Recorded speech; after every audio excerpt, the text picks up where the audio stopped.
People are starting to come in. We bumped it up this year from 10:30 to 10, right? This is our 7th year for this event.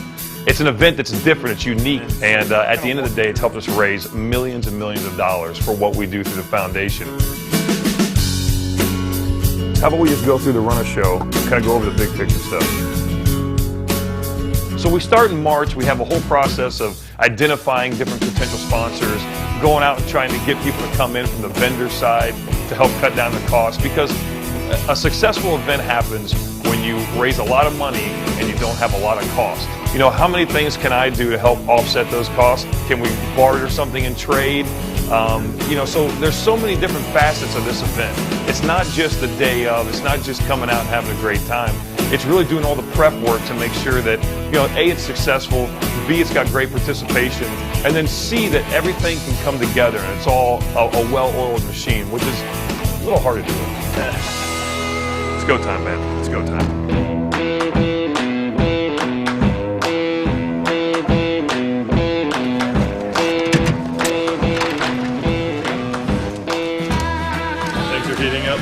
You know, we have 400 people that attend this thing. You have to feed 400 people in the middle of the woods. That's not an easy task. So we have to bring in grills, and we have to get those donated because, you know, again, you don't want to have to pay for all these things. So we reach out to other individuals that can help us on the cost of all the food and the water, you know, all the beverages, all those things that can easily add up to a lot of cost. You want to try to offset those with relationships that you have, and that takes a lot of time. Thanks for being here. You know, whatever it is that I might be able to do to provide some value, I'll take that time out of my day if you're willing to help us out on this end. I just jump on board what, you know, things that Matt's involved with, and I see it as a great opportunity for us to give back to the community. There's a fine line. You juggle what you do for a living, and then you juggle what you do off the field. So, you know, you try to prioritize. Look, the beginning of the day is football related. I'm going to go out there, I'm going to get my lift in, I'm going to get my conditioning, and this is in the off season. And then the rest of the day, I'm going to spend the whole rest of the afternoon taking one aspect of this event and really going out there and trying to make sure that, you know, we can secure all the people that we need to handle certain jobs. The volunteers are there. You know, so one week it's really about sponsorship. How can I drive sponsorship? How many phone calls can we make? So you kind of have to segment it, and you have to have a good balance between, you know, what your real job is and what you want to accomplish through the foundation. Maybe we can personalize it to whoever bids on it. That'd be great. Now with a 1,500, now with a 1,500, $1,000, now with a 1,500, now with a 1,500, and now with a 1,500, now with a 1,500, and 1,500. That is a beautiful shirt right there. Tom Brady, got any other clothes you want to sell? Talk about stressful. Silent auction is the most stressful thing on earth. Any auction. Our live and silent auction probably take up 35% of our time in the off season trying to get ready for it. Again, try to get an auction item that nobody's seen before. It's not going to happen unless you put a lot of time into it. Whoever bids on this, I hope you're ready for a great time, because we're going to have a phenomenal time. Check this out. You may sign like a release form, and the next thing you know, he's auctioning it off. I torture my teammates relentlessly. I mean, whether it's their cleats, I ask these guys, hey man, can I get your old cleats? Can I get your dirty cleats? And by the way, can you sign them? Oh yeah, sign both of them. I'm gonna need everything I can get. How about this robe? Can you sign this for me? Or how about this giant picture? You know, will you take some time, I have to come over? Yeah, I got you, Light. You know, no problem. It's going to the kids, right?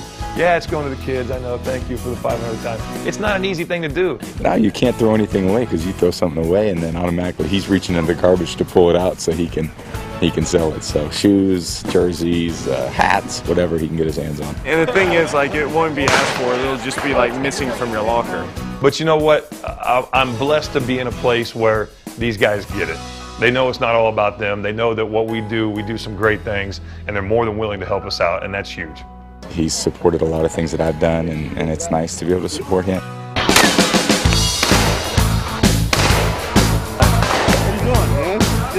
It's not easy to go out there and try to bug my guys on my team to give up their only day. That's not an easy thing to do. Matt does such a great event here, and it's so different from what anybody else does or anything like that.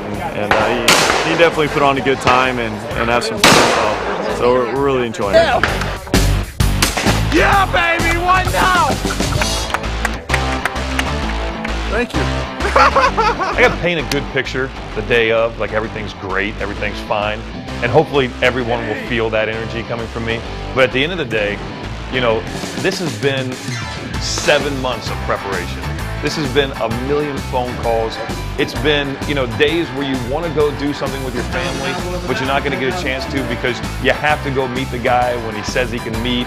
You might not get the opportunity to do it another time. So it affects my family. It affects, you know, my friends. It affects a lot of things. And, you know, that's the sacrifice you make when you put on an event like this. Thank you so much for coming out. From everybody, we love you. Thank you so much. It's been awesome.